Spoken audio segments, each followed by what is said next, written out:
Hello बच्चों, इस video में आप सभी का स्वागत है। वैसे ये जो टाइटल है ना, addition and subtraction law of probability, basically इस नाम की कोई चीज़ तुम्हारे किताब में है नहीं। ये हालांकि इसमें जेई प्रीवियस ईयर क्वेश्चंस हैं और ये बेसिकली ए यूनियन बी, ये जैसे दो सेट होते हैं ना,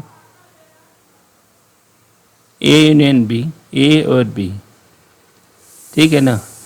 तो एन ए यूनियन बी जो होता है, सेट थियरी में आप लोग पढ़े होंगे, n A plus n B minus n A intersection B. तो इसमें एन इंटरसेक्शन भी घटा देते हैं, तो ये इंटरसेक्शन वाला पोर्शन है ना, दो बार इसमें जुड़ गया है। एन ए एन बी कर दो तो ये वाला सिस्टम दो बार जुड़ गया, तो इसको घटाना पड़ता है। प्रोबेबिलिटी भी इसी पर आधारित है कि पी ए यूनियन बी जो होती है, P A plus P B minus P A intersection B. तो ये आइडेंटिटी है ना, इसी को बेस बना करके ढेर सारे सवाल पूछे जाते हैं। और ये बेसिकली वो प्रोबेबिलिटी की तुम्हारी समझ टेस्ट किया जाता है कि वो वास्तव में तुम ठीक से उसको समझते हो कि नहीं। लेकिन जो भी सवाल होगा ना, जिसमें पूछे गए हैं पिछले सवाल वर्षों में, जैसे इसी के ऊपर है और इसी तरह के एक और आइडेंटिटी है जिसके ऊपर आधारित है। ठीक है, तो चलो हम लोग बिना किसी देरी के हम सवालों पर ही आते हैं। ये रहा आपके पास पहला सवाल, जिसमें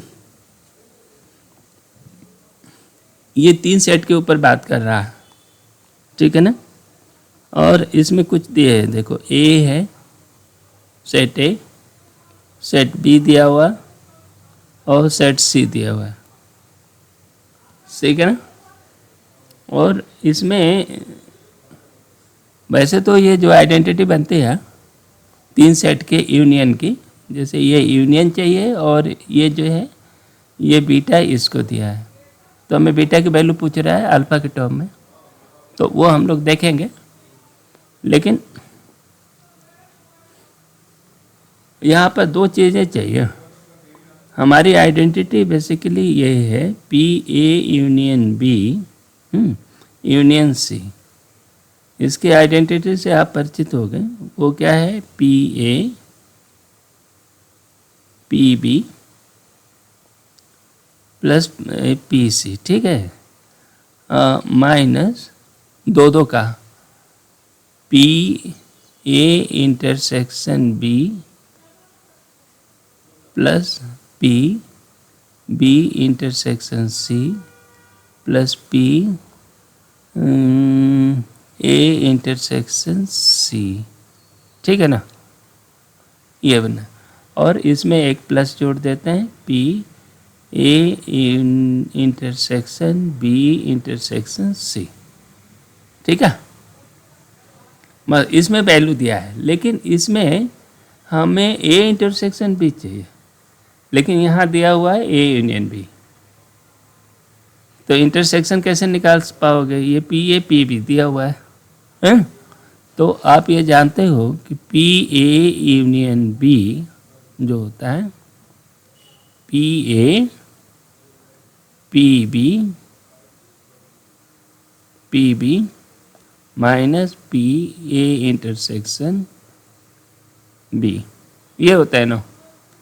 तो अब इसी पर ए इंटरसेक्शन बी निकालो, तो देखो आप कंप्लीट करो, P A intersection B, value रख देते हैं पी ए माइनस इतना, ठीक है ना। तो पी ए दिया है 0.6 प्लस 0.4 माइनस 0.8, इसको कंप्लीट करो, ये 0.2 हो गया, ठीक है ना। ये रिजल्ट आपका काम का है। अब इसमें रख दो, तो यहाँ रख देते हैं 0.6 प्लस 0.4 प्लस 0.5, ठीक। प्लस नहीं होगा, ये माइनस होगा, ठीक है। माइनस ये वाला रखें, ए इंटरसेक्शन बी 0.2 हो गया, बी सी बीटा हो गया, ये 0.3 हो गया, है ना। और प्लस इंटरसेक्शन की वैल्यू 0.2 है, तीनों का इंटरसेक्शन ये दिया हुआ, ठीक। अब इसको आप ये करो, और ये दिया हुआ है इसकी वैल्यू अल्फ़ा। तो कुल मिल करके alpha equal to 1.2 minus beta. बढ़िया हो गया। अब देखो, हाँ, हमें बीटा चाहिए। बीटा इक्वल टू कितना है? 1.2 माइनस अल्फ़ा, यही है ना। बीटा का रेंज चाहिए, सिंपल सा यही। अच्छा, अल्फ़ा क्या है? अल्फ़ा इज लाइंग बिटवीन, कहाँ तक है? 0.85 से 0.95, ठीक है, दिया है ना। तो इसको हम कह सकते हैं कि माइनस 0.95 से less than minus alpha is less then minus 0.85, 85 है। बढ़िया, इसमें 1.2 जोड़ दो, 1.2 जोड़ देते हैं, है ना। तो ये बीटा की रेंज आ जाएगी। ये बीटा इतना है ना, एक नंबर, और ये हो गया दूसरा। इसमें 1.2 जोड़ दो, आपका बीटा का रेंज हो जाएगा। तो 1.2 जोड़ें तो कितना हो गया? 0.25 हो गया ये। 1.2 माइनस अल्फ़ा, यही हो जाएगा बीटा, और ये 0.35 हो गया। बढ़िया, आपका तुम्हारा ये रिजल्ट मिल गया, ठीक है ना। ये आपका फाइनल रिजल्ट हुआ है। कोई 0.25 से 0.35 बी, बस यही है। ये इतने में ये सवाल बनाना है। नेक्स्ट, ये क्या बोल रहे हैं? बिल्कुल पीछे वाला ही सवाल है कि ए बी सी है, पी एग्जैक्टली 1 आर बी, अगर पी एग्जैक्टली बी, तो ये एक्चुअली क्या है? Exactly A R P. देखो, ये ए है, ये बी है, ठीक ना। एग्जैक्टली ए और बी चाहिए। एग्जैक्टली ए बी का मतलब ये वाला पार्ट चाहिए, ए चाहे खाली ए और बी चाहिए, और उसमें ए माइनस बी नहीं चाहिए, ए इंटरसेक्शन बी नहीं चाहिए, ये वाला नहीं चाहिए, ठीक है ना। तो एग्जैक्टली ए और बी का मतलब ये हुआ कि अकेले ए हो या अकेले बी हो, लेकिन ए और बी एक साथ न हो। तो एग्जैक्टली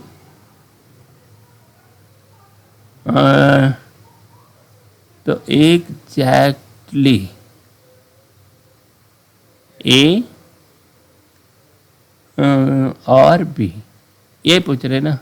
इसका मतलब ये हो गया कि इसको कह सकते हो कि P A intersection B complement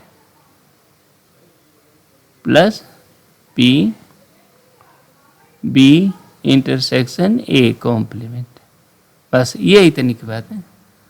ये बी के कॉम्प्लीमेंट वाला हिस्सा ए में, और वो यानी ए माइनस बी और बी माइनस ए, इतना ही चाहिए। तो इसको कितना होता है? एग्जैक्टली ए बी के लिए आप कह सकते हो, देखो मतलब ए यूनियन बी में से एक और ए इंटरसेक्शन बी और घटा दो, यही है ना, दिख रहा। ए यूनियन बी में से ए इंटरसेक्शन बी घटा दिया, तो ये क्या हो गया? देखो, आप सीधे फॉर्मूले पर रख दें, P A P B minus 2 P A intersection B. बढ़िया, यही है, ये जनरल फार्मूला है। और ये दिया हुआ है पी, पी दिया है ना, पी दिया है कितना? 1/4 दिया हुआ। तो अभी हम लोग P कर लें। ये P है, ये इसी तरह का एक सवाल आएगा, इसको हम P कह देते हैं और इसको P² कह देते हैं। चलो P हो गया, ठीक है ना। उसी तरह से और BC के मामले में भी वही काम कर सकते हो। देखो PB plus PC minus 2P B intersection C, ये हो गया P। उसी तरह से AC के बारे में भी हम कह सकते हैं PA plus PC minus 2P, ये स्मॉल p है, ये कैपिटल P है। ये B है, A इंटरसेक्शन C, ये P। बढ़िया। अब इन तीनों को जोड़ दें। तीनों को आप जोड़ोगे तो ये क्या बन गया, PA प्लस PB, ठीक, plus PC minus PA intersection B minus PB intersection C minus PA intersection C, इतना मिल गया। और इसका दुना हो गया, ये बराबर हो गया 3P। इनको जोड़ दिया, ये 3 है ना इक्वेशन, इनको हमने जोड़ दिया, 3P हो गया, ठीक है। बढ़िया। अब आपका ये बन गया सिंपल PA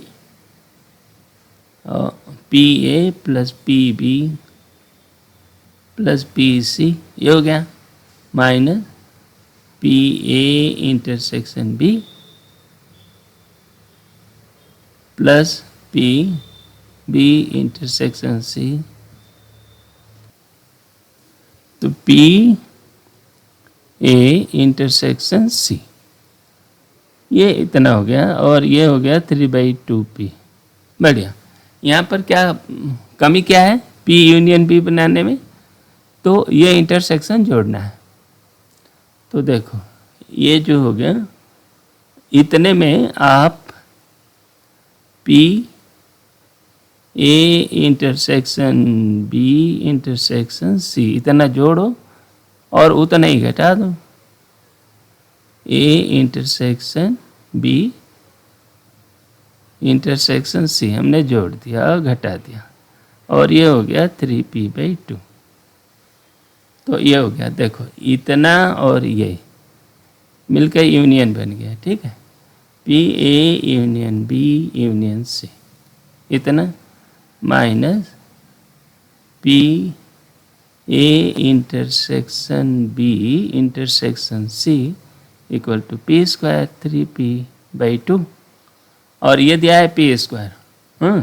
तो PA union B union C, ये कितना हो गया 3P/2 प्लस P²। बड़े यही होगा, यही चाहिए आपको। The probability at least one of the event occur, at least का मतलब तीनों का यूनियन, ठीक है ना। इसमें P की वैल्यू दिया है 1/4,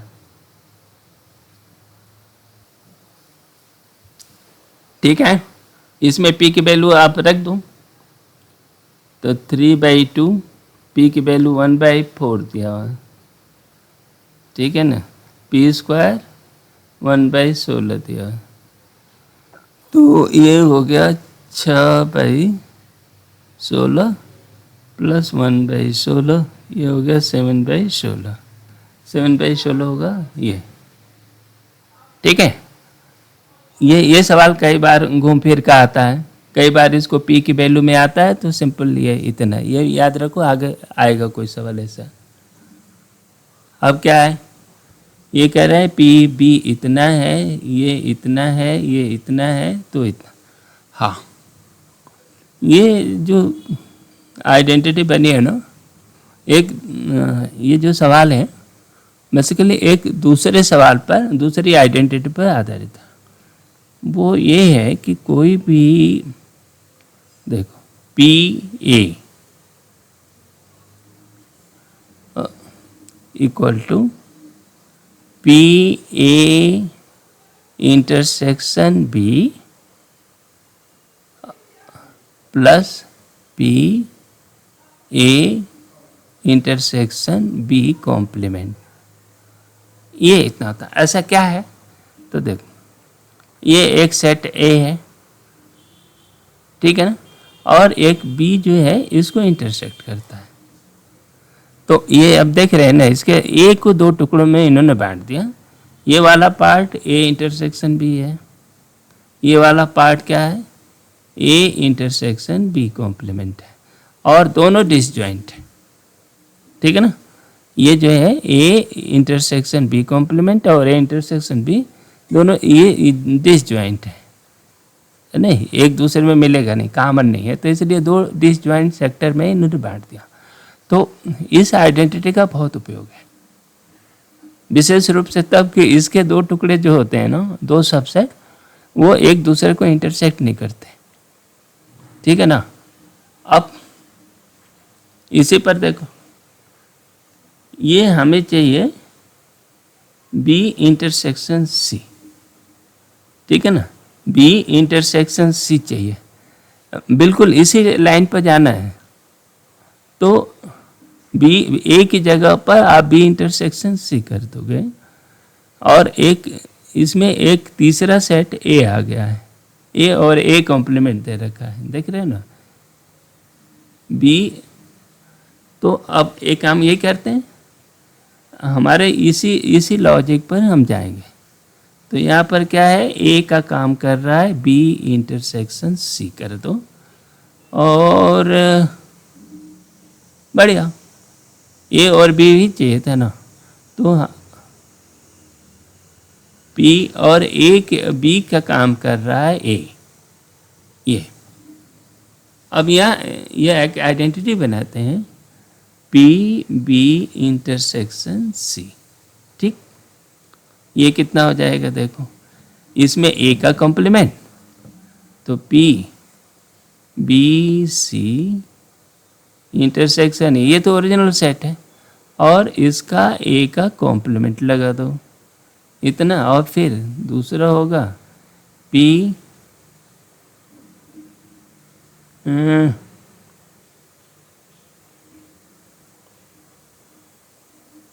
चलो कुछ आएगा इसमें, एक्चुअली बी सी कॉम्प्लीमेंट है। चलो हम लोग भी ये काम करते हैं, बी सी कॉम्प्लीमेंट कर लेते हैं, चलेगा। बी सी कॉम्प्लीमेंट, तो ये बी सी कॉम्प्लीमेंट कर लेते हैं, और P B intersection C complement intersection A C complement C का सी, और अच्छा ये बार हमने लगा दिया है ना, अब कॉम्प्लीमेंट हम यूज कर रहे हैं सी कॉम्प्लीमेंट, और यहाँ पर क्या हो गया ए, बढ़िया। अब ये वैल्यू दिया हुआ है आपको, कितना वैल्यू दिया, इनका वैल्यू दिया है B C complement, B C complement में ए, तो ये वाला पार्ट है 1/3, और इसकी वैल्यू भी ए कॉम्प्लीमेंट के साथ यह है इंटरसेक्शन, तो 1/3, तो 1/3, इसका भी 1/3 दिया है, तो ये हो गया 2/3, ठीक है। अब हमें चाहिए बी सी इंटरसेक्शन इतना, कोई बात नहीं,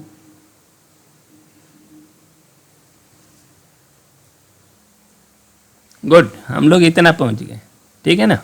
चलो ये आप हम ये लिख लेते हैं। अच्छा भाई, ये पी बी, अब यहाँ पर क्या कर रहे हैं, एक सेट पहला बी रो और दूसरा सेट सी ले लो, दो सेट ले लेते हैं, और ये आइडेंटिटी फिर लगाएंगे, P B equal to P B intersection C, कोई दिक्कत, plus P B intersection C complement, बढ़िया, ये भी कॉम्प्लीमेंट है,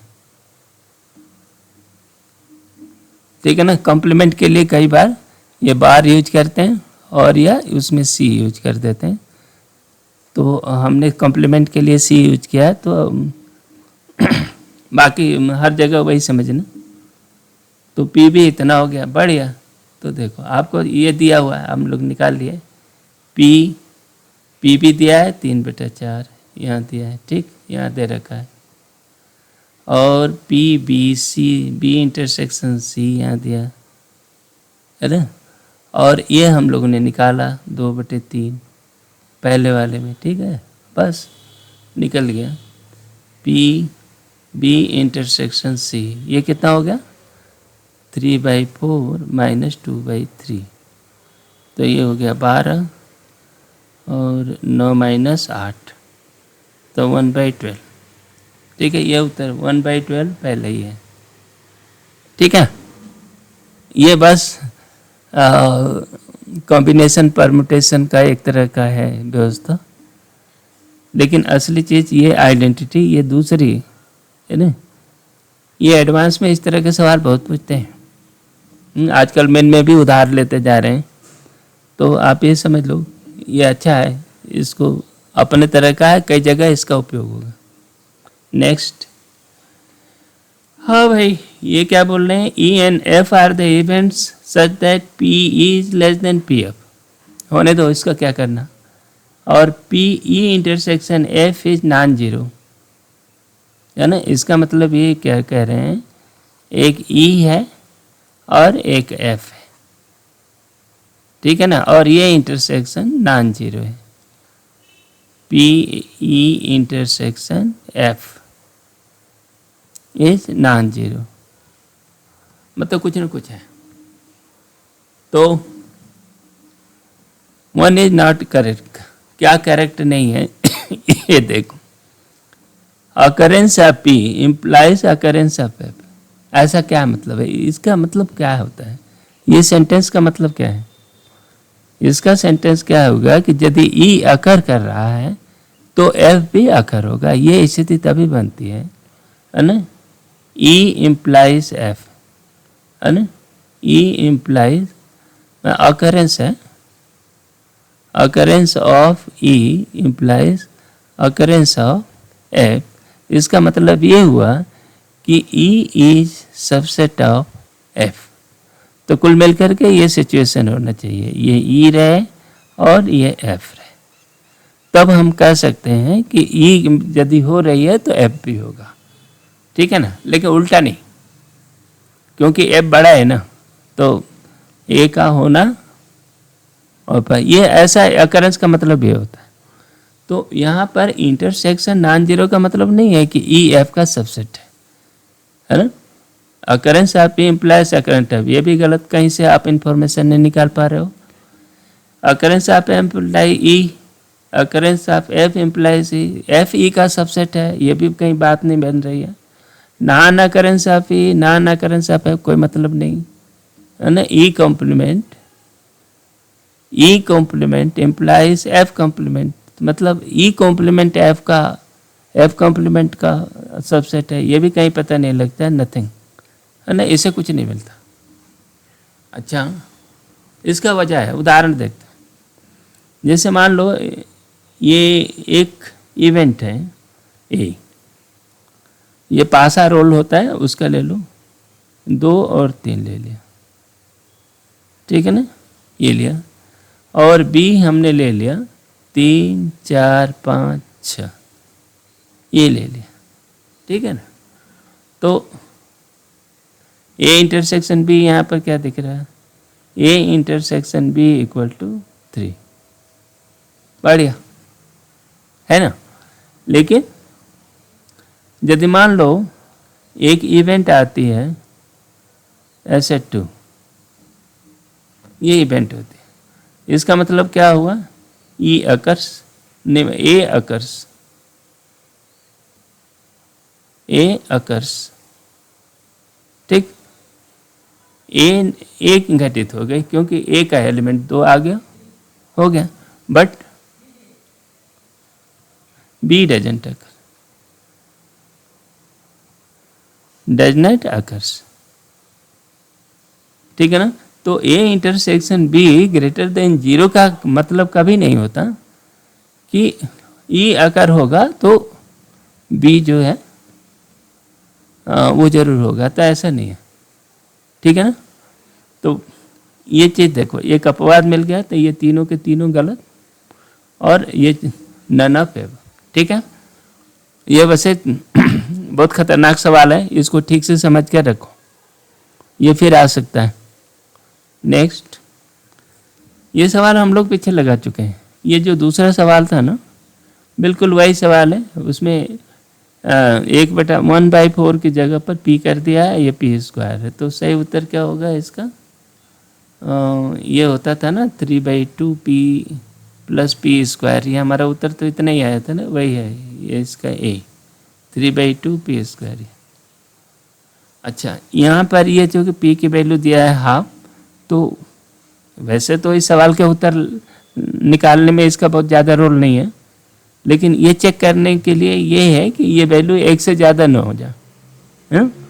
ये जो वैल्यू आई ना, तो ये मैक्सिमम वैल्यू हाफ है, तो हाफ है तो यहाँ पर रखो, ये 3/4 हो गया, ये 1/4 हो गया, ठीक।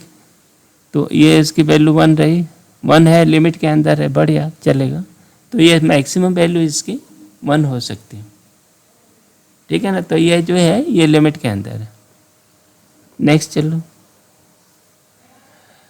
अब ये क्या है, यानी इसमें जो सवाल है ना, ये उसी सामान्य आइडेंटिटी पे है। आगे देखो अब, हाँ ये अच्छा सवाल है, इसको देखिए। इसमें क्या बोल रहे हैं कि देखो, P A union B equal to P A plus P B minus P A into P B, ठीक है ना। यहाँ पर इंटरसेक्शन की जगह पर इससे आप बता सकते हो P A intersection B equal to P A into P B, है ना।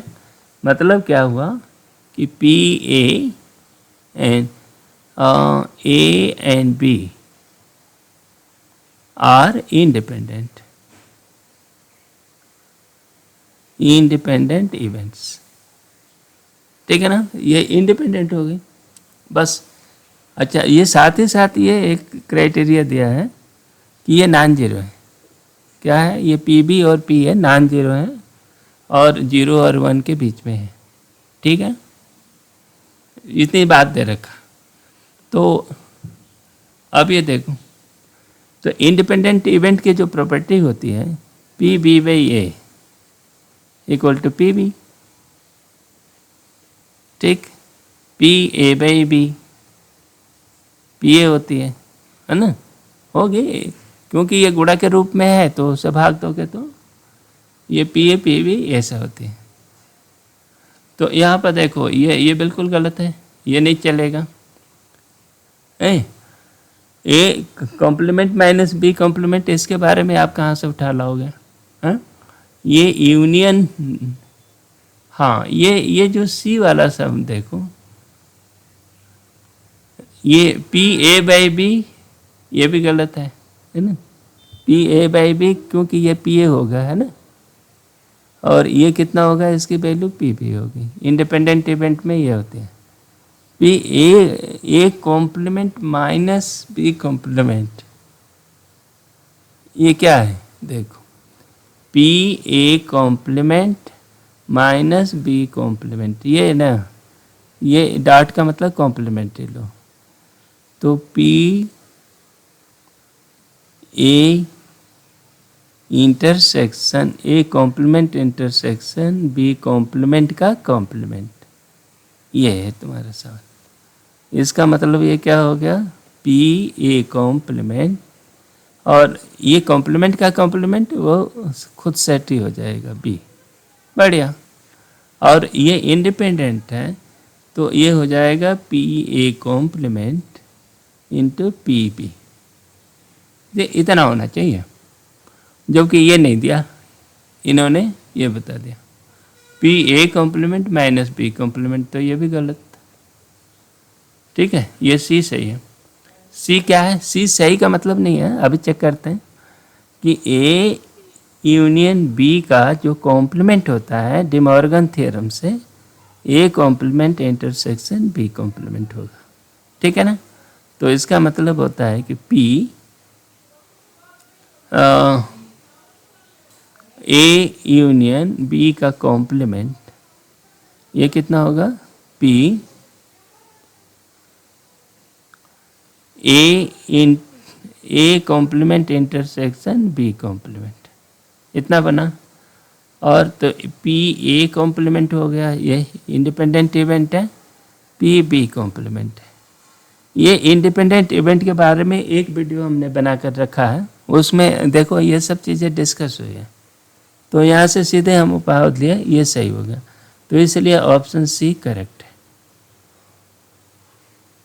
ये दिया ना, ये पी ए कॉम्प्लीमेंट और पी बी कॉम्प्लीमेंट का गुणा, ये सी सही है। ठीक है। अच्छा, कॉम्प्लीमेंट के मामले में चाहे कोई भी दो सेट ले लो, ए और बी इंडिपेंडेंट हैं, तो ए कॉम्प्लीमेंट बी कॉम्प्लीमेंट भी इंडिपेंडेंट होगा। ए और बी कॉम्प्लीमेंट, या बस कोई भी दो सेट ले लो, ये बी ए कॉम्प्लीमेंट ले लिया, ये सारे के सारे इंडिपेंडेंट होते हैं। ठीक है ना? तो ये सब के लिए ये लागू रहता है। नेक्स्ट चले। अब क्या चाहिए इनको?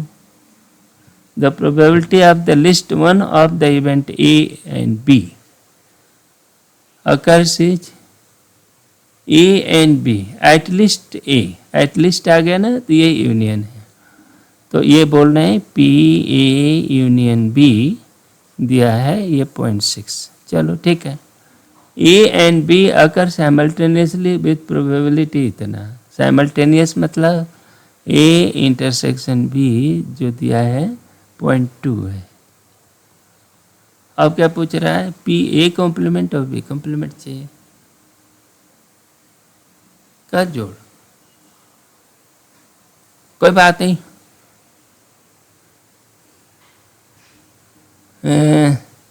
पता नहीं क्या लगेगा, ये आप चेक करो। P A complement union B complement, ये इसमें ये पैरा मिलेगा, तो पी ए कॉम्प्लीमेंट हो गया प्लस पी बी कॉम्प्लीमेंट हो गया। ठीक है। फिर इनका इंटरसेक्शन चाहिए, minus P A complement intersection B complement. ठीक है। यहाँ लगाओगे डी मॉर्गन थ्योरम, तो ये क्या हो गई? P A plus P B B complement, ठीक, माइनस, और ये कॉम्प्लीमेंट का इंटरसेक्शन है, तो ये यूनियन का ये हो गया, पी ए यूनियन बी का कॉम्प्लीमेंट है। ठीक है। ये डी मॉर्गन थ्योरम का होता है, A complement intersection B complement equal to A union B का कॉम्प्लीमेंट, है ना? इंटरसेक्शन का यूनियन, यूनियन का इंटरसेक्शन, ये एक सामान्य नियम है। तो अब उसमें इसका मतलब यहाँ से यूनियन निकालना पड़ेगा, तो बस निकाल लो। पहले तो ये निकाल लेते हैं, पी ए यूनियन बी, तो ये क्या हो जाएगा? हाँ, पी ए पी बी दिया है क्या? पी ए यूनियन बी दिया हुआ है ना,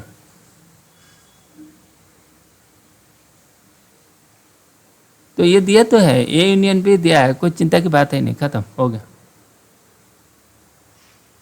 पी ए निकालना है,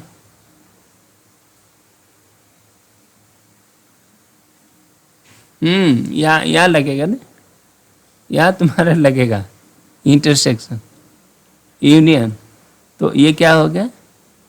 इसको देखो, पी ए इंटरसेक्शन बी का ये कॉम्प्लीमेंट है, ये चीज़, और ये हो गया देखो पी ए, अब सब मिल गया, पी बी कुछ नहीं करना है, minus P A union B का कॉम्प्लीमेंट, ये कॉम्प्लीमेंट बार दे रहे हैं ना, तो बार कर लो, यहाँ भी बार कर लेते हैं।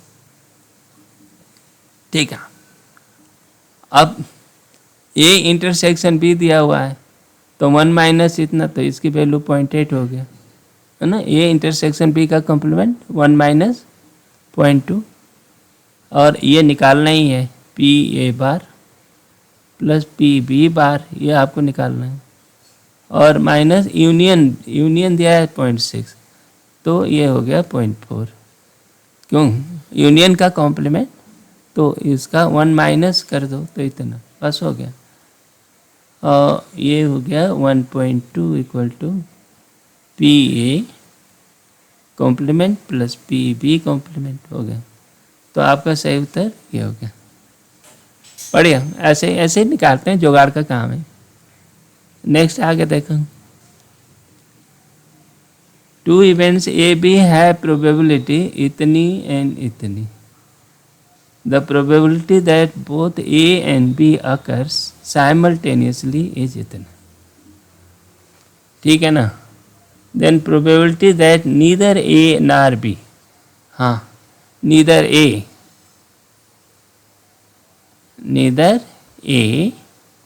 नार बी, ये क्या है, पी ए यूनियन बी का कॉम्प्लीमेंट है, अरे ये ए भी नहीं बी भी नहीं, ठीक है ना, दोनों भी नहीं, तो ये एक्चुअली इसकी भाषा ही है, ये इतना। तो ये चाहिए तो पहले तो आपको यूनियन निकालना पड़ेगा, तब तो ये निकालोगे ना, ये निकालना है आपको। दिया है union P A P B दिया है, इंटरसेक्शन भी दिया हुआ है इतना, तो पी ए यूनियन बी कितना है 0.25 प्लस 0.5। ये सवाल अभी भी आते हैं, है ना। ये सवाल जो है, ये ऐसा नहीं कि पुराना हो गया तो छोड़ दो, ये सवाल अभी भी आएंगे और आते ही रहते हैं। -0.14, ये कितना हो गया 75, ठीक है, तो ये 1 हो गया, ये तो ख़त्म हो गया, 4 2 6 0.61, ये इतना हो, ठीक है ना। अब पी ए यूनियन बी का कॉम्प्लीमेंट चाहिए, तो 1 माइनस कर दें, 1 माइनस 0.61, तो ये हो गया 0.39, तो ये पहला है, ठीक। नेक्स्ट चलो आगे, ये सवाल क्या है, हाँ ये मल्टी सेलेक्ट है, मैंने एक साथ कई ऑप्शन सही है। For the 2 events A and B, P A intersection B is,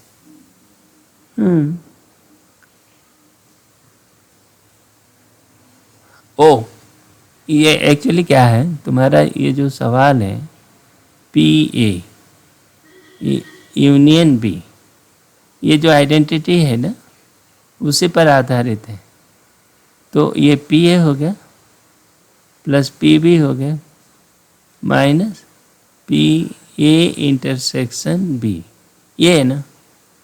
तो अब हम लोग ऐसा कर लेते हैं, पी ए इंटरसेक्शन बी, ये चाहिए इक्वल टू, इसको इधर कर दें, इधर कर दिया,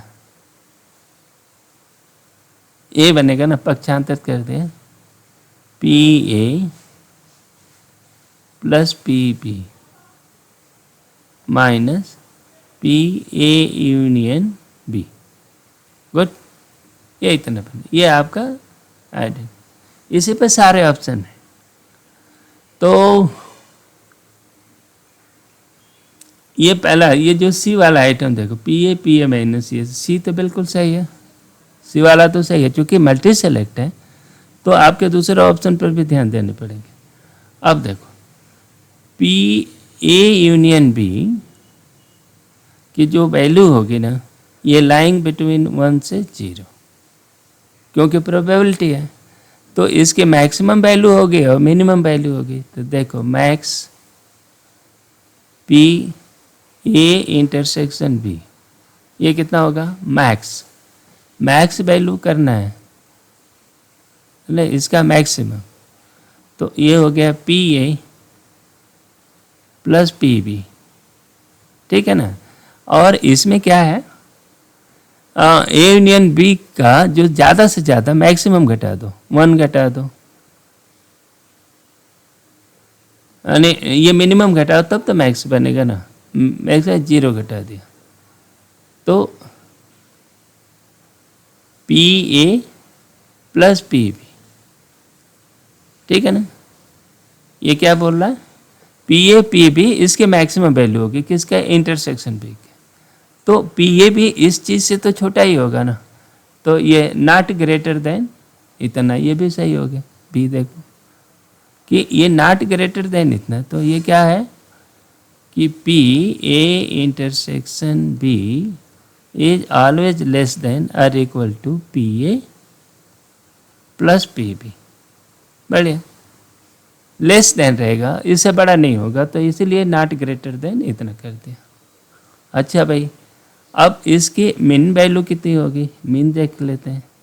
मिनिमम ए इंटरसेक्शन बी, ये कितना है, मिन में मैक्सिमम घटेगा ए यूनियन बी का, तो P A plus P B -1। बढ़िया हो गया। तो ये जो है इससे कम नहीं होगा, तो मतलब है कि मीन जो होता है ए इंटरसेक्शन बी का जो पी है, अच्छा पी का है, ये पी है, मीन पी है, तो ये जो है हमेशा ये मिनिमम वैल्यू है, तो ये जो वैल्यू होगी इससे बड़ा ही तो होगी ना, P A plus P B -1। तो ये जो है हमेशा इससे इस नंबर से बड़ी होगी, तो ये तो not less than, not less than, ठीक तो है, नॉट लेस देन, तो इससे बड़ा ही होगी, तो इससे छोटी नहीं होगी, तो ये नॉट में कर दिया। तो ये आपका सही उत्तर हो गया ए बी सी, ठीक है। ये इसी का इंटरप्रिटेशन है, और प्रोबेबिलिटी की ये जो लॉजिक होता है ना, फंक्शन, प्रोबेबिलिटी फंक्शन, इनसी पे ऊपर आधारित है। ये अब भी पूछे जाते हैं। नेक्स्ट चलो, ये बहुत इंपॉर्टेंट सवाल है, कई बार घुमा फिरा कर आते रहता है, ये कई बार का एग्जाम में आया। तो एम एन आर तो 2 events, then the probability that exactly one of them occurs, देखो ये m हो गया, ये b हो गया, m और n हो गया, ठीक है ना। तो इसके दो तरह से इंटरप्रेट कर सकते हैं। ये वाला पार्ट हमें चाहिए एग्जैक्टली एक, ये वाला चाहिए दिस इंटरसेक्शन ना हो। तो पहले तो ये हो सकता है कि p एग्जैक्टली 1, ये जो है ना M and R any two, the probability that exactly one of them occur, exactly 1 है ना, तो वही कर लेते हैं, exactly 1 of M and N।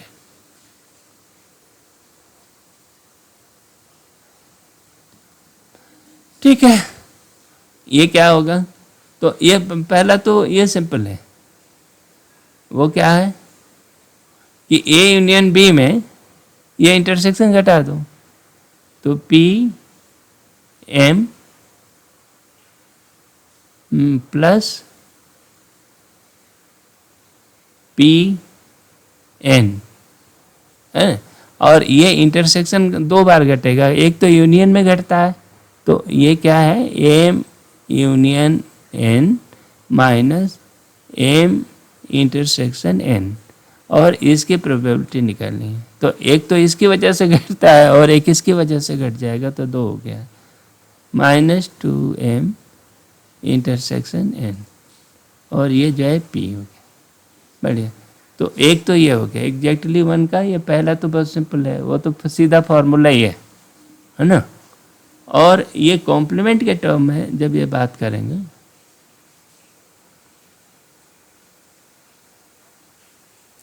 Complement के टर्म में, तो देखो एग्जैक्टली 1 का है, ये दूसरा रूप है, इसको क्या करोगे कि पी एम इंटरसेक्शन एन का कॉम्प्लीमेंट प्लस पी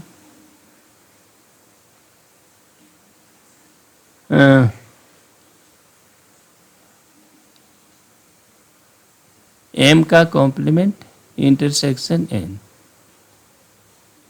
इनको चाहिए क्या, पी एन कॉम्प्लीमेंट इतना।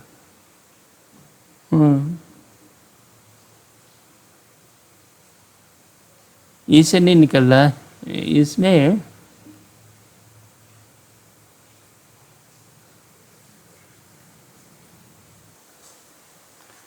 तो ये जो आइडेंटिटी है ना, इसका उपयोग इस वाले में डी को डिसाइड करने में लगेगा, क्योंकि ये जो प्लस होता है ये माइनस कर रखा है इन्होंने, तो ये तो नहीं होगा, गलत, ठीक है ना। अब ये बी और सी वाला जो वेरीफाई करते हैं, ठीक है ना, वेरीफाई करो डायरेक्टली तो फिर आपको ये मिल जाएगा। हमें इतना चाहिए, ये जो एग्जैक्टली वन वाला जो एक्सप्रेशन है इतना होना चाहिए। तो इसमें देखो, पहले सी को ले लेते हैं, सी वाला सही है, ये 1 माइनस पी है, ठीक, प्लस 1 माइनस पी है, ठीक, रख दिया। दूसरे में ये इंटरसेक्शन है, हाँ, ये कैसे निकलेगा, चलो ये डिमार्गन थ्योरम, -2 पी, ये इंटरसेक्शन का ये कॉम्प्लीमेंट का इंटरसेक्शन है, तो यूनियन का कॉम्प्लीमेंट हो जाएगा, पी एम यूनियन एन का कॉम्प्लीमेंट, ये बन गया, बढ़िया। अब इसको आप फैलाओ, तो ये 1 minus 2 minus P M plus P N, ये हो गया ना, और ये -2 रहने दो, इसमें हो गया 1 minus P M minus plus P N minus P M intersection N, ये बस क्या कटा, ये माइनस है, दो की तो कोई बात ही नहीं है, ये माइनस है ना एक सेट, और इसमें 2 सेट बन रहा है, बढ़िया, और ये 2 ये बन रहा, हो गया।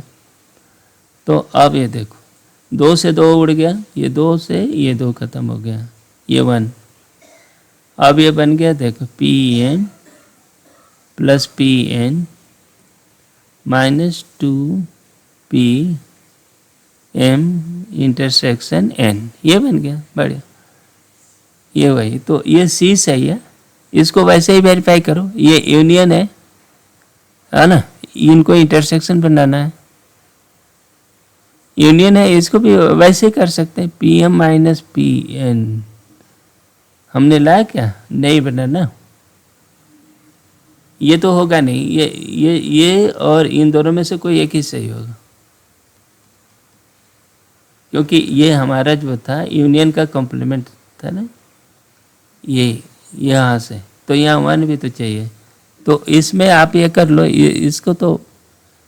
इसको तो सीधे निकल जाएगा एम एन और इंटरसेक्शन के पदों में एम, लेकिन ये जमेगा नहीं, इसको आप कहोगे तो क्या बनेगा, देखो पी एम बन गया, पी एन हो गया, ये तो दिया ही है, प्लस माइनस, तो ये हो गया P M P N minus P M intersection N, ये हुआ ना, इतना एम से ये सब उड़ गया, बस पी एम इंटरसेक्शन एन हो गया, तो ये तो गया, ये किसी काम का नहीं है, बस ये 2 सही है, ए आंसर हो गया ए सी, ठीक है ना।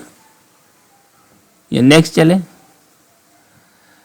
हाँ, इस सवाल में क्या पूछ रहे हैं भाई, the 3 numbers are chosen at random without replacement 1 2 से 10, probability that minimum are chosen 3 and their maximum is 7। ये जो सवाल है ये अपने तरह का है, और इस तरह का इक्विवेलेंट सवाल और कहीं दिखा नहीं, ठीक है ना, लेकिन है इम्पोर्टेंट, ये कभी भी पूछा जा सकता है। इस सवाल को देखें, इसमें जो हमारा सैंपल स्पेस है वो है 1 2 3 और ये लेकर 10 तक हमारी ये 10 नंबर है, ठीक है ना।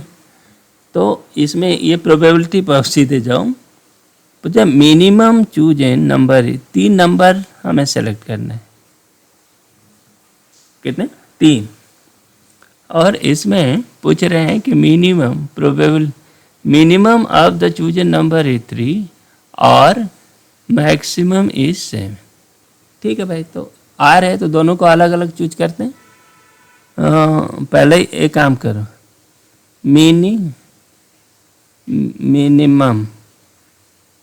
इज 3, मिनिमम 3 रखना है। तो इसके साथ जो नंबर होंगे वो बड़े ही होंगे ना। तो अब मिनिमम 3 है, मान लो 3 को चूज कर लिया, बाकी नंबर हम कौन कौन से चूज कर सकते हैं? एक सेट ले लो ए, जो 3 से बड़े हों। तो ये क्या हो गया? 4 रह सकता है, 5 रहेगा, 6 रहेगा, 7 रहेगा, 8 9 और ये 10 रहेगा। ये अब क्या है, मिनिमम निकालने के लिए तो क्या है, चूज 3 है ना, और एनी 2 फ्रॉम ए। बढ़िया, इसमें से चूज कर लो। तो ये कितने नंबर हैं? 3 4 7 नंबर है ना। हाँ, तो ये कितना हो गया? तो 3 को तो एक ही तरह से चूज किया जा सकता है। तो नंबर ऑफ वेज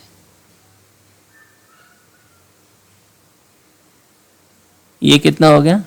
3 को एक तरह से चूज कर लिया और 7C2, 7C2 कितना होता है? तो ये 7 हो गया, 7 6/2, तो ये 21 तरीका हो गया। चलो, ये पहला काम तो हो गया। मतलब 3 नंबर आप चूज करोगे और जिसमें 3 को मिनिमम रखना है, तो 3 को तो हमने ले लिया और बाकी 2 नंबर इनमें से, ये बड़े वालों में से 2 और चुनते तो मिनिमम 3 हो जाएगी। ठीक है, लेकिन ये सेट का इम्पोर्टेंट है। ये सेट इसलिए बना रहे हैं कि हमें किसी काम का है। आगे चलते हैं। नंबर 1, पहली बात तो आपका निपट गया। दूसरी चीज, मैक्स इज कितना? 7। कोई बात नहीं, तो वही लॉजिक हम अपनाते हैं। 7 को हम चूज कर लेंगे और बाकी 7 से छोटे नंबर हम रख लेते हैं। 1 2 3 4 5 और ये 6, ये इसको हम बी कहते हैं। चलो, ये सेट। तो अब ये क्या है, इस काम को करने के लिए जो मैक्सिमम 7 होना है और 3 नंबर है, तो फॉर मैक्स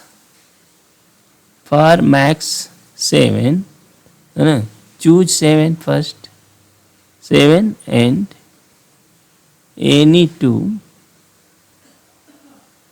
फ्रॉम बी। ठीक, बढ़िया। ये कितना हो गया? तो ये नंबर ऑफ एज कितना हो गया? ये हो गया, ये 6 नंबर है, 6C2। तो 60 कितना हो गया? 6 5/2, ये 3, ये 15 तरीके हो गए। ये दूसरा मिल गया। हाँ, इसमें एक गड़बड़ है, थोड़ी सी है, बहुत ज़्यादा। सवाल तो हल हो गए। इसमें समस्या क्या है? समस्या ये है कि बी और ए में कॉमन नंबर है, तो ये 2 बार काउंट हो गए हैं। ठीक है ना, तो कोई बात नहीं। तो तीसरी बात कर रहे हैं, फॉर कॉमन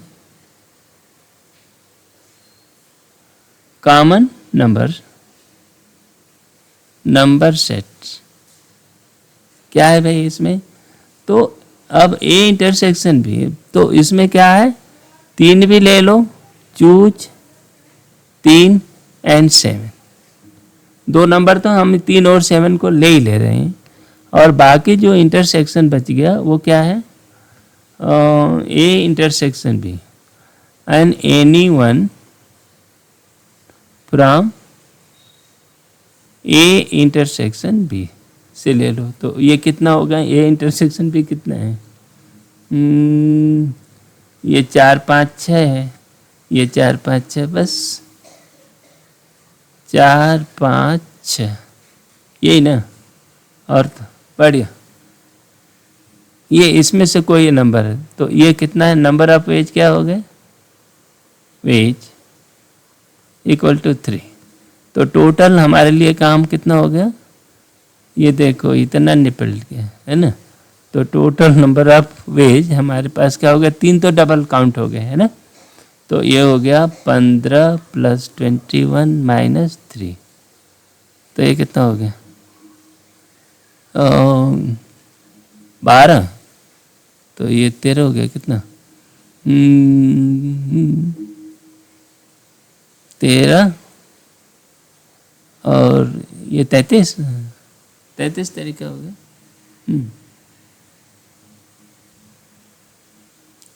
33वां इतना। और टोटल ऐसे 10 है ना, 10 में से 3 लो तो टोटल नंबर ऑफ वेज कितना हो गया। ये तो हमारे रिक्वायर्ड है, फेवरेबल है ना। रिक्वायर्ड टोटल वेज 10C3 है।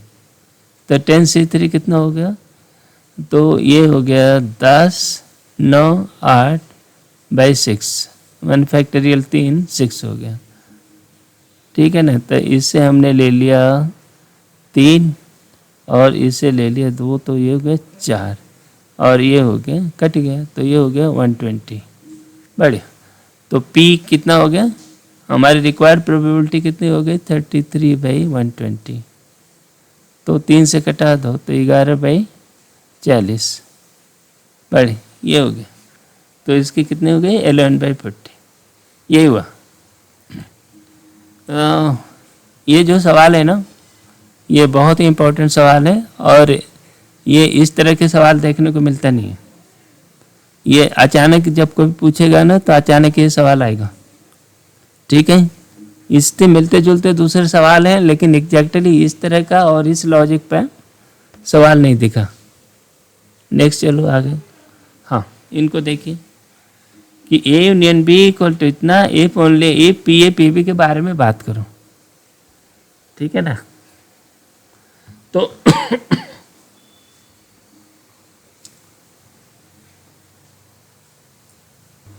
ठीक है भाई, इसको सॉल्व करते हैं। इस चीज में ये क्या है, ये ए है, ये हो गया बी, ठीक है। तो इनका कहना है कि A union B equal to, A union B नहीं दिया है, पी दिया है। तो ये है, ठीक है ना। दो सेट जब इस तरह का होता है तो एक आइडेंटिटी बनती है, क्या, ए इंटरसेक्शन बी जो होता है वो ए का सबसेट होगा। ए का होगा, ए और बी का दोनों का सबसेट होगा, ये वाला पार्ट। ये जो है ए यूनियन बी का सबसेट होता है, ऐसे रहता है ना। ये आइडेंटिटी है, स्टैंडर्ड है। प्रोबेबिलिटी के टर्म में आप बात करोगे तो क्या होगा, P A intersection B is less than or equal to P A is less than or equal to P A union B, ठीक है ना। इसी के आधार पर यह आइडेंटिटी बन गई। हमेशा नहीं होती, उल्टा चलेगा ऐसा, है ना। ये यदि ये बात है तो यहाँ कह सकते हो, लेकिन ऐसा पीछे नहीं जा सकते। वजह क्या है कि मान लो एक सैंपल स्पेस आपका ए हो जाए, ए है 1 2 3, ठीक। दूसरा सैंपल स्पेस हो गया 2 3 का, ठीक है ना। और यदि मान लो P A equal to P1 0 है ना, और बाकी P2 P3 एक जैसे हैं कुछ, यदि ये 0 तो यहाँ पर क्या होगा, पी ए यूनियन बी है ना। पी ए यूनियन बी क्या होगा, P2 प्लस P3 हो गया, हुआ ना। इसका इसका जो जो एलिमेंट है तो उनकी प्रोबेबिलिटी होगी, ठीक। और पी ए इंटरसेक्शन बी भी क्या हो गई, P2 प्लस P3 हो गया, ठीक है ना। लेकिन इसमें A union B is not equal to A intersection B, नहीं इक्वल नहीं है। प्रोबेबिलिटी तो बराबर है लेकिन ये सेट दोनों बराबर नहीं है, तो सेट के मामले में नहीं कह सकते, लेकिन प्रोबेबिलिटी के मामले में ये हम कह सकते हैं, ठीक है ना। तो अब हम इसका उपयोग कर रहे हैं यहाँ। तो ये जो दिया है ये यूनिवर्सल सत्य है, ठीक है ना। तो ये आइडेंटिटी का उपयोग करो। यदि ये दिया है तो इसको मान लेते हैं कि ए इंटू बी, इसकी कुछ वैल्यू होगी, इसको के कर दिया, तो k is less than equal to P A is less than equal to K, ठीक। इसी तरह पी बी के बारे में भी बात कर सकते हो, क्योंकि ये ए के लिए लागू किया, वैसे बी को लागू कर सकते हो। ये के हो गया, ये के हो गया, गुड। तो इससे मतलब ये हुआ कि P A equal to K, ठीक, पी बी इक्वल टू के। तो इसका अर्थ हुआ कि P A equal to P B, ठीक है ना। ये सवाल फिर से आ सकता है, ठीक है ना। तो ये आप जान कर रखो। नेक्स्ट चलें, अगला क्या कहता है, the probability of A to fail in examination is इतना, probability of B to fail is इतना, then probability that either A or B fails is 0.5। क्या चाहिए,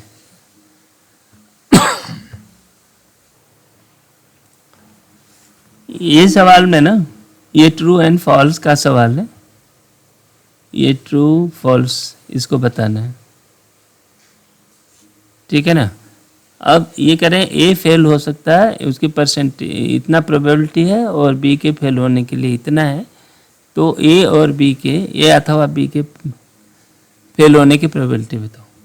तो ये एक्चुअली क्या है, पी ए यूनियन बी के बारे में पूछ रहा है ना, क्योंकि इधर आर दिया है, यूनियन है। तो ये हुआ P A plus P B, ठीक, minus P A intersection B, ठीक है ना। इतना होता है यहाँ पर है A intersection B is not given,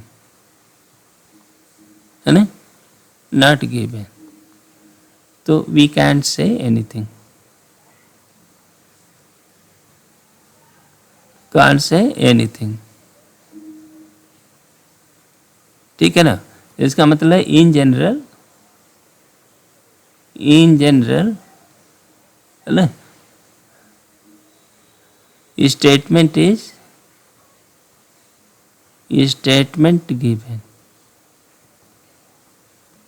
given is not true, ठीक है ना। कभी कभी कहेगा कि ये इंडिपेंडेंट है, तो इंडिपेंडेंट है तो हमारे पास डेटा है, और फॉर इंडिपेंडेंट देखो, यदि इंडिपेंडेंट अभी इसमें दिया नहीं है, इंडिपेंडेंट यदि यानी ए और बी का पास फेल होना है, इंडिपेंडेंट हो, तो ये पी ए इंटरसेक्शन बी कितना हो जाएगा, 0.2 इंटू 0.3 इक्वल टू 0.06, इतना हो गया, ठीक है। और पी ए पी बी क्या होता है, तब उस मामले में पी ए यूनियन बी जो हो जाएगा 0.5 माइनस 0.06, तो ये हो गया 0.44, ठीक है ना। तो ये 0.5 तो नहीं होगा इंडिपेंडेंट। और यदि एक्सक्लूसिव कह दें, दूसरा केस कह दें एक्सक्लूसिव कह दें, तब उस समय पी ए यूनियन बी ये क्या होगा, इंटरसेक्शन बी जो है 0 हो जाता है, तब ये होगा 0.5, ठीक है ना। तो ये एक्सक्लूसिव हो तब तो सही है, लेकिन इन जनरल किसी और मामले में ये सही नहीं है। डिपेंडेंट या इंडिपेंडेंट इवेंट के मामले में ये सही नहीं है। ठीक है, नेक्स्ट चले। अगला सवाल देखें। इसमें कह रहे हैं कि दो अखबार एक सिटी में चलते हैं। सिटी की पूरी पॉपुलेशन है, उसको दो टुकड़े, एक्चुअली 3 टुकड़ों में बांटा है। उसमें ये कि वो जो केवल ए अखबार पढ़ते हैं, ए ओनली,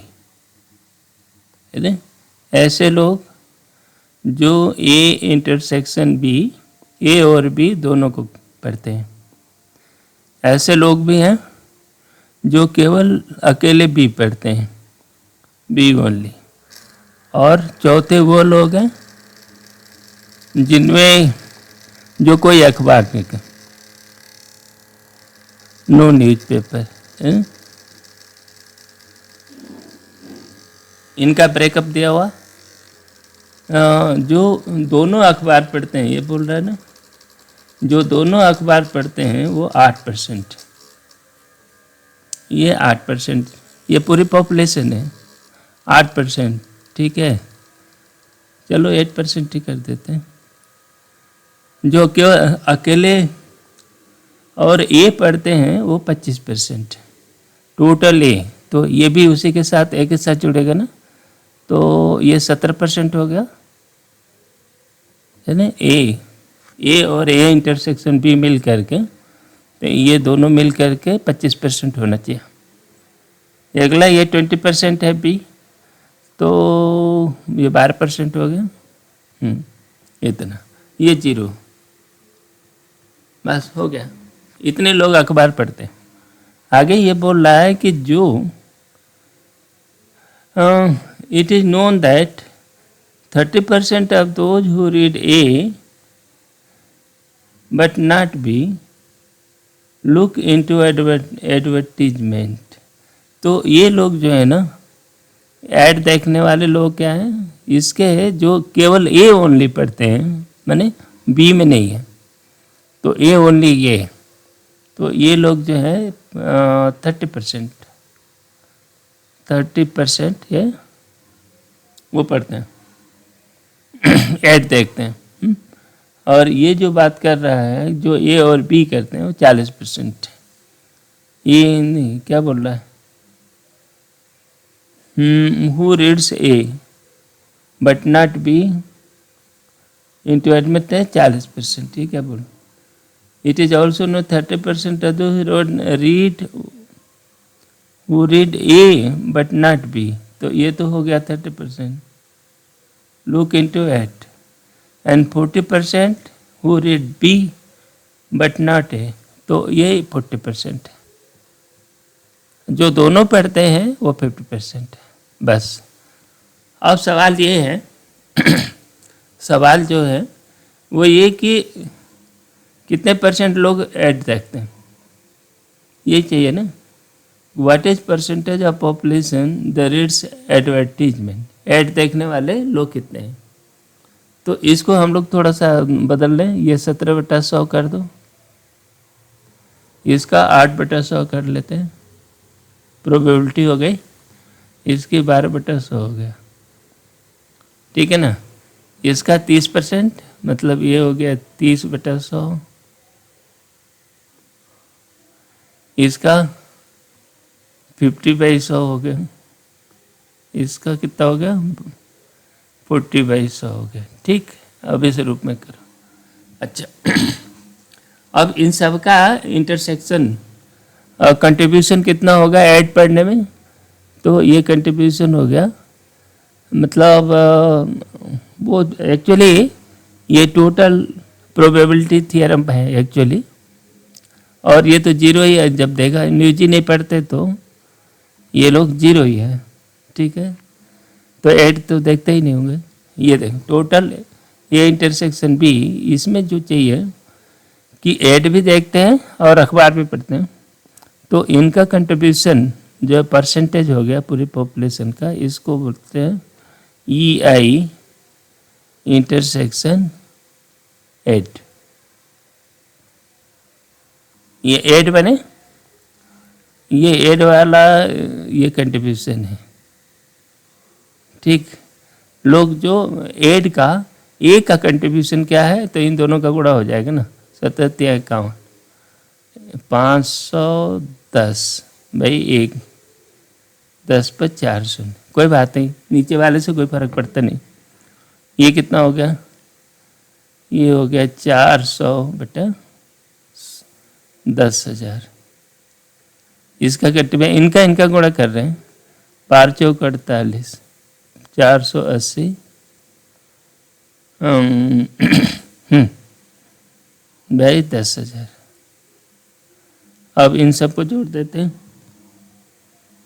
ये सही तो किया, 8 25 40, ठीक है, 17 3 51, ये 12 चौक 48, ठीक है। अब इनको जोड़ो तो 8 0 8 1 9 4 4 8 पर 13, 13 नहीं भाई, ये 10,000 है ना। तो ये इसकी प्रोबेबिलिटी क्या होगी, द पीपुल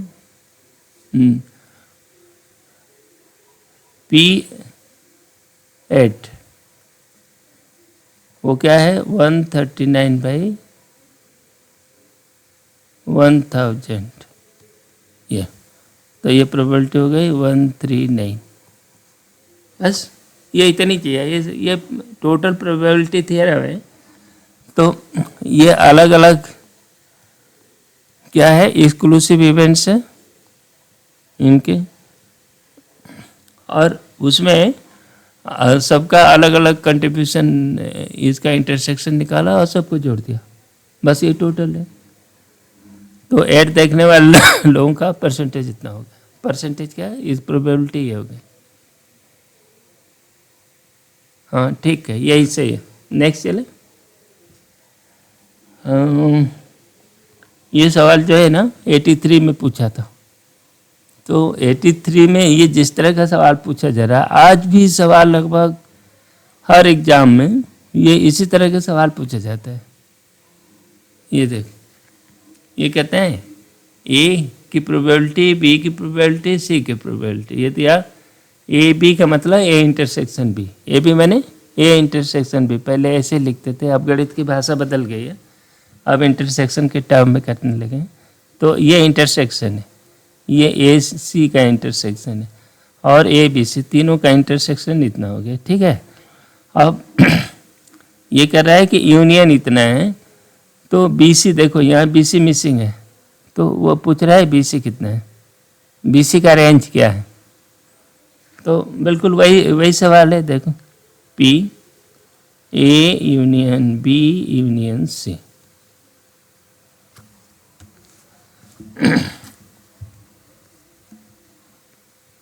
ये कितना हो गया, P A union B union C, तो क्या होगा P A plus P B plus P C, ठीक, ये 3 हो गया, minus P A be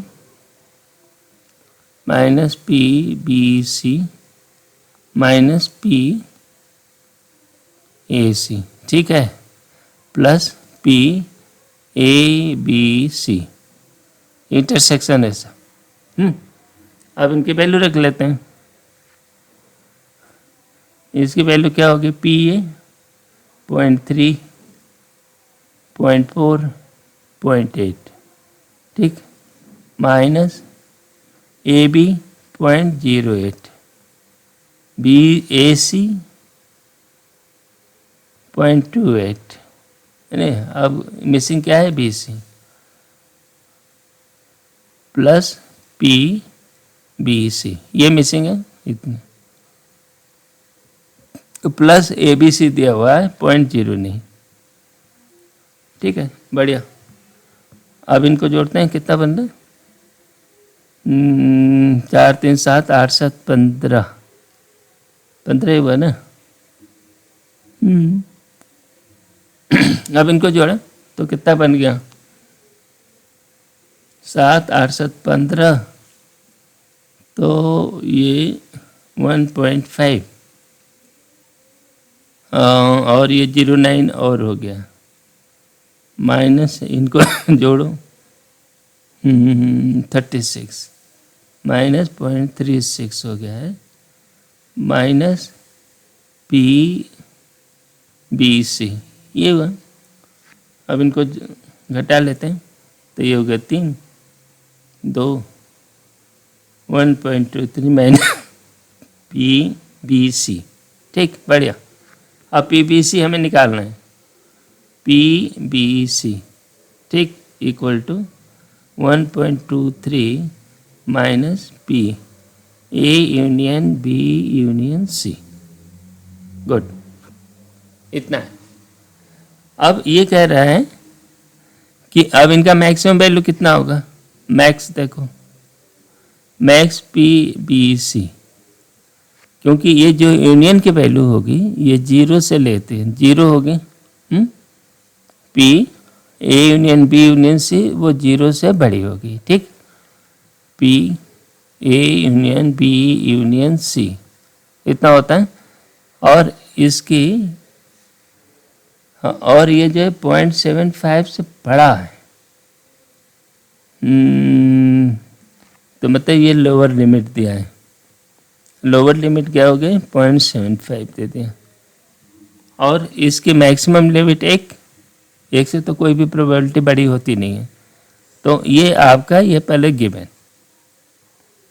given क्यों कि प्रोबेबिलिटी थियरी से ही 1 से प्रोबेबिलिटी बड़ी होती नहीं है, और इसकी लोअर लिमिट इन्होंने ऑलरेडी दे रखा, तो इतना है। तो अब इसको इसमें रख लो, मैक्स माने सबसे छोटा घटाओ तो मैक्स बनेगा। तो ये हो गया 1.23 माइनस 0.75, तो ये कितना हो गया, 8 7 4 11 0.48, ये हो गया। इतना ही हुआ ना, 8.13 7 4 11 12। ठीक, बढ़िया, ये मैक्स हो गया। और मीन कितना होगा, मीन हो गया 0.23, mean P B C, mean P B C 0.23। तो अब पी बी सी का रेंज क्या हो गया, मैक्सिमम हो गया 0.48 और मिनिमम हो गया 0.23। बस यही हुआ ना। तो ये होना इतना ही है, लेकिन आजकल जो है इसको कभी अल्फा कर देते हैं, इसको बीटा कर देते हैं, और उस चीज़ को अल्फा का रेंज बताओ। लेकिन आइडिया, ये जो सवाल का जो बेसिक आइडिया एडवांस में पहले कभी पूछा था, वही बार बार रिपीट हो रहा है, हर सवालों में आता है। तो ये सवाल बहुत इम्पोर्टेंट है। नेक्स्ट आगे देखो क्या है। ये कह रहे हैं कि ए है और बी है, दो कैंडिडेट है, परीक्षा दे रहे हैं। The probability that A is selected इतना, बी सेलेक्टेड नहीं, probability that both A B selected इतना, is it possible the probability B getting selected is इतना। कोई बात नहीं, देखते हैं। तो ये पहले काम करो, पी ए यूनियन बी, ठीक है ना, दोनों में से कोई भी सेलेक्ट हो जा, वो कितना होगा, P A P B plus minus P A intersection B. ठीक, अब दिया क्या है, पी यूनियन बी की कोई बातें नहीं करनी, पी ए दिया हुआ 0.5, पी बी निकालना है, ये अननोन है, ए इंटरसेक्शन बी दिया हुआ है 0.3। ठीक, बढ़िया। अब पी बी हमें चाहिए तो उसकी रेंज चाहिए, तो इसको आप लिख सकते हो 0.2 प्लस पी बी। बढ़िया, पी बी सॉल्व करो, P B equal to P A union B, good, और -0.2, इतना ही होगा ना, कोई बात नहीं। तो इसकी जो रेंज होने वाली है पी ए यूनियन बी की रेंज क्या होगी, मिनिमम 0 और मैक्सिमम 1, यही तो बनना है ना इसका रेंज, -0.2। तो पीवी की रेंज क्या बनेगी इससे देखो, तो ये कहने के लिए तो -2.2 हो गया और 0.8 हो गया, ठीक है ना। पीवी की रेंज इतनी होगी, लेकिन पीवी इज प्रोबेबिलिटी, पीवी क्या है, प्रोबेबिलिटी, और PV is always greater than 0, ठीक है ना, और लाइंग बिटवीन 1, तो 1 का तो कोई खतरा नहीं है इसमें, लेकिन लोअर लिमिट का इसमें हमें करेक्शन करना पड़ेगा। तो पीवी का रेंज क्या होगा, पीवी इक्वल टू 0 से ले करके 0.8, पीवी बिलोंग टू इतना, ठीक है ना, पीवी का रेंज इतना हो गया, बस यही चाहिए। अब सवाल ये है कि क्या 0.9 हो सकता है, आंसर इज नो, 0.8 से ऊपर कभी नहीं होगा। पीवी की वैल्यू इस जो कंडीशन दी हुई है उसमें 0.8 से ऊपर नहीं होगा। तो ये कॉन्सेप्ट है पीवी का, वो जो प्रोबेबिलिटी का, उस बेसिक कॉन्सेप्ट पर ये सवाल बना दिया, और ये बहुत दिनों से बना जा रहा है और अब भी आता रहता है। नेक्स्ट, अब ये सवाल देखें, इस सवाल में कह रहे हैं कि ये चेयर्स हैं, चेयर्स रखी हुई हैं 1 2 3 4 और ये 5, ये चेयर रखे हुए, ठीक है ना, और इस पर बच्चे बैठे हुए हैं। तो नॉर्मली इनमें क्या है, इस पर जो बच्चा 1 नंबर चेयर पर बैठता है इसको नाम दे दिया R1 R2 R3 R5, तो हमने 1 2 3 कर दिया, 1 2 3 4 5, तो इसको R1 R2 R5 कह सकते हो। तो ये कुर्सी नंबर इन्हें दे दिया। स्टूडेंट जो बैठता है तो इस पर जनरली उसको अलाटेड है, इस बच्चे का नाम S1 है, इसका नाम S2 है, इसका S3 है, S4 है और S5 है, ठीक है। अब इसके आधार पर ये सवाल बना रहे हैं, परीक्षा होती है और इनको अलग से सीटें अलाट की जाती हैं इन बच्चों को। तो ये पूछ रहा है कि the probability that on the examination day the student S1 gets the previous allotted seat, क्या S1 gets the previously allotted seat R1 and none of the remaining student gets previously allotted him or her, ठीक है। इसका कह रहा है कि S1 seats S1 seats on R1, तो वो तो अपनी सीट पे बैठेगा, उसको मिल गया, लेकिन none of 4 gets their allotted seat,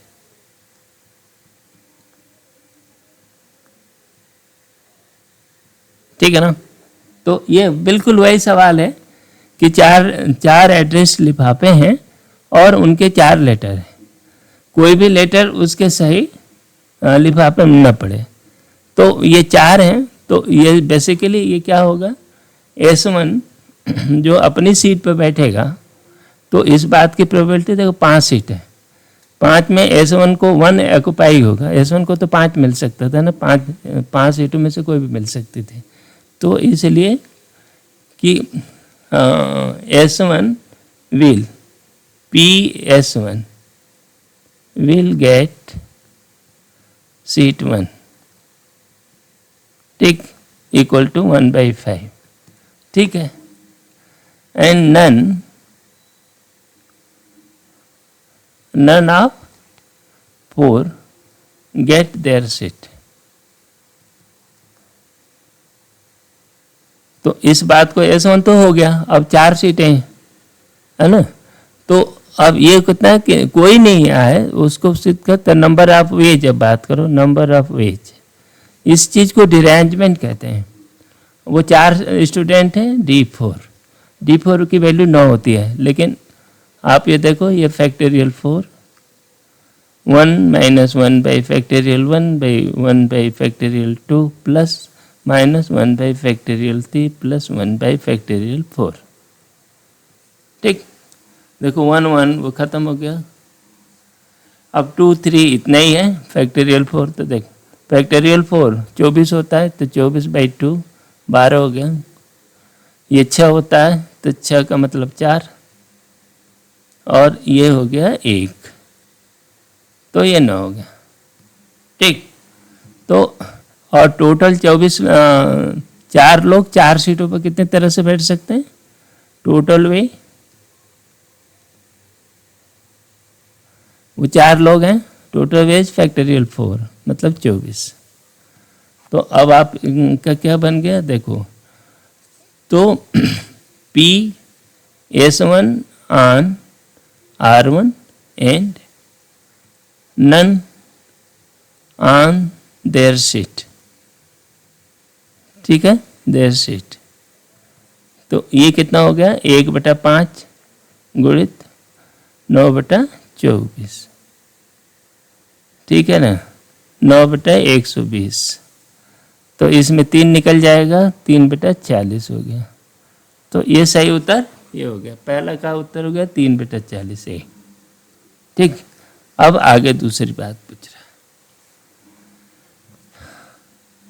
ये जो सवाल है ये कुछ अजीब तरह का सवाल है, लेकिन काफ़ी लेंदी है।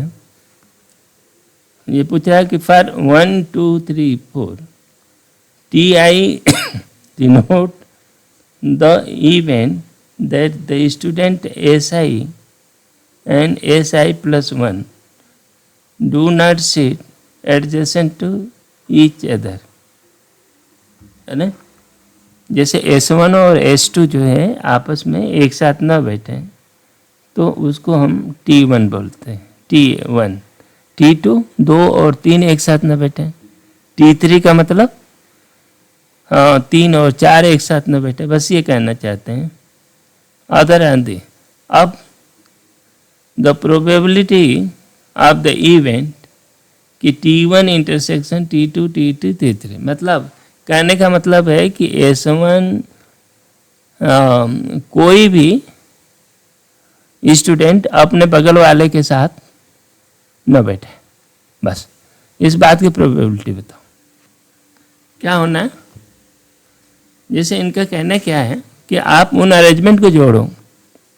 यहाँ हमसे कहा जा रहा है कि हमें अरेंजमेंट करो कि देखो 1 के साथ 2 नहीं बैठेगा,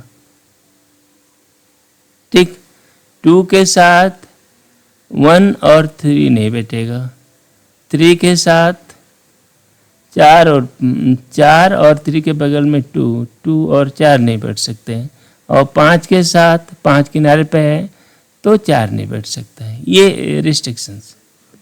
अब करना क्या है, इस सवाल का कोई रेडीमेड फार्मूला नहीं है, अब हमको अरेंजमेंट बनाना पड़ेगा। ठीक है ना, हमें ये व्यवस्था बनानी पड़ेगी। कैसे?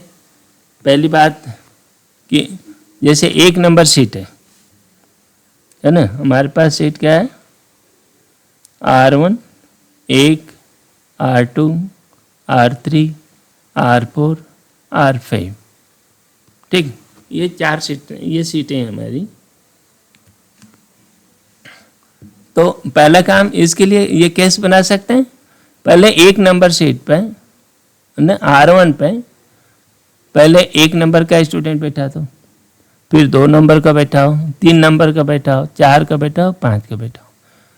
अब इनके पॉसिबल अरेंजमेंट देखते हैं, गिनने पड़ेंगे और फिर प्रोबेबिलिटी निकालनी है। तो पहला काम ये करते हैं, देखो केस 1 R1 पे ये 1 बैठ गया। जब 1 बैठ गया तो इसके बगल में 2 नहीं बैठ सकता, तो फिर यहाँ 3 बैठेगा। हमारे पास स्टूडेंट क्या है, 1 2 3 4 5। तो 1 को आपने बैठा दिया, 2 को बैठना नहीं है, 3 बैठ सकता है, 4 बैठ सकता है, 5 बैठ सकता है, यही ना। 1 के साथ 3 बैठे, 3 बैठाते हैं। चलो 1 के साथ 4 बैठ सकता है, 1 के साथ 5 बैठ सकता है। ये अभी ना 2 नंबर शीट पे ये 3 लोग बैठ सकते हैं। अब ये देखना है कि आगे और अरेंजमेंट इस रूल के अनुसार आगे बढ़ता है क्या। जब आपने 3 यहाँ बैठा दिया तो 3 के साथ 3 के साथ 4 और 2 नहीं बैठा सकते। 4 नहीं बैठ सकता, 2 नहीं बैठ सकता, तो 1 और 3 तो बैठ चुके हैं, 4 और 2 नहीं बैठ सकते, तो यहाँ पर 5 बैठ सकता। बढ़िया। अब इस अरेंजमेंट में देखो, 1 के साथ आपको 4 बैठा लिया है, तो 4 के साथ कौन नहीं बैठ सकता, 4 के बाद तो हमने किया ही नहीं ना। 4 के साथ जो है ये 5 नहीं बैठ सकता और 3 नहीं बैठ सकता, तो 4 के साथ 5 नहीं बैठ सकता, 3 नहीं बैठ सकता। देखो 1 तो बैठ चुका है, इसकी तो बात छोड़ दो। 4 और 3 ये नहीं बैठ सकता, तो हमारे पास 2 बचा और 5 बचा। तो इसके 2 पॉसिबिलिटी हैं, 2 बैठा दो और या 5 बैठा दो, ये बैठ सकता क्या। ठीक है, बढ़िया, ये एक पॉसिबिलिटी है। अब ये 5 वाले को देखें, पहले इनको आगे बढ़ाते हैं। अब ये 5 पे आ गया, पहले वाले ये केस में देखो 5 आ गया यहाँ पे, तो 1 3 बैठ चुके हैं, 5 भी बैठ सका। अब 2 और 4 बचे हैं, है ना। तो 5 के बगल में 4 नहीं बैठ सकता, 2 बैठ सकता, 2 के बगल में 4 बैठ सकता। ये हमारा अरेंजमेंट हो गया। अब यहाँ देखो 1 4 2, अब 2 आ गए, 1 4 और 2 बैठ गए, 1 4 और 2 बैठ गए, 3 और 5 बचे, तो 3 नहीं बैठ सकता है, यहाँ 5 बैठ सकता है, और फिर ये 2 बचा है, नहीं 3 बचा ना, 3। ये अरेंजमेंट हो।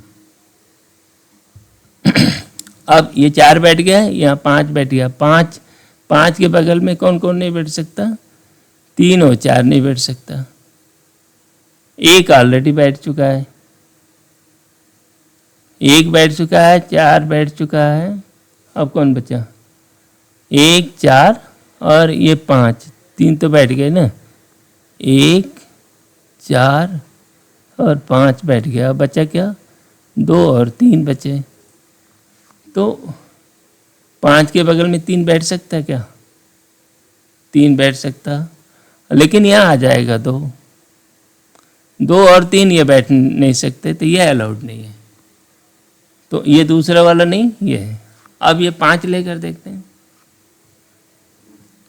5 लिया, ठीक है ना, 1 को ये 5 ले लिया, तो 5 के बगल में 4 और 5 के बगल में 4 नहीं बैठ सकता। चलो 4 नहीं बैठेगा, तो बच्चा कितना है, 1 बैठ चुका है, 5 बैठ चुका है, 4 नहीं बैठ सकता, अब बच गए 2 3, तो ये 3 बैठ सकता है और ये 2 बैठ सकता है। यहाँ पर 2 पॉसिबिलिटी हो रही हैं। अब 1 5 और 3 बैठ चुके हैं, 1 5 और 3 बैठ गए, तो 4 और 2 बचे, तो यहाँ पर 4 और 2 हो सकते हैं, या 2 और 4 हो सकते हैं, तो 2 तो बैठ ही गया, नहीं 4 और 2 होता है, तो 3 के बगल में 4 नहीं बैठ सकता, 3 के बगल में 2 बैठ सकता है। फिर इसके बाद 3 यहाँ, लेकिन 2 की जगह 3 हो गया, तो ये भी नहीं चलेगा। इसी तरह ये भी नहीं बनेगा, आगे चल के देखोगे ये भी नहीं बनेगा।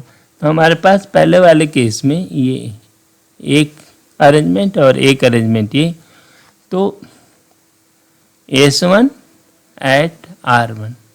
तो इसके पास कितने अरेंजमेंट्स होते हैं, नंबर ऑफ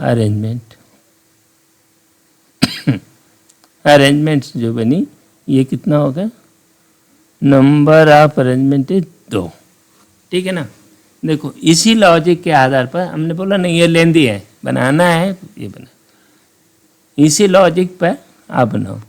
तो आप देखोगे S1 के लिए ये S2 को यदि S2 एट R1 पर बैठा हो तो नंबर ऑफ अरेंजमेंट 3 बनेंगे। S3 को यदि बनाओ तो नंबर ऑफ अरेंजमेंट 4 बन जाएंगे। ठीक है। फिर S4 पर करोगे तो ये अरेंजमेंट 3 बनेंगे। S5 को बनाओ, इसी तरह बनाना है, S5 को बनाओ तो ये 2 बनेंगे। तो टोटल अरेंजमेंट कितना होगा, टोटल इनको जोड़ो, टोटल अरेंजमेंट बना 2 + 3 + 4 + 3 + 2, 5 × 5 = 10, 4 = 14 हो गए, है ना। और नंबर ऑफ वेज ये लोग बैठ सकते हैं, number of ways total number कितना है, फैक्टोरियल 5, तो ये होगा 120। ठीक है। तो P ये जो प्रोबेबिलिटी है, P क्वेश्चन 18 है शायद ना, कौन सा, हाँ ये 18 क्वेश्चन की जो प्रोबेबिलिटी पूछ रहे हैं उसका हमने नाम लिखा नहीं, हमें लिखना चाहिए था क्या है। तो ये हो गया 14/120, तो ये हो गया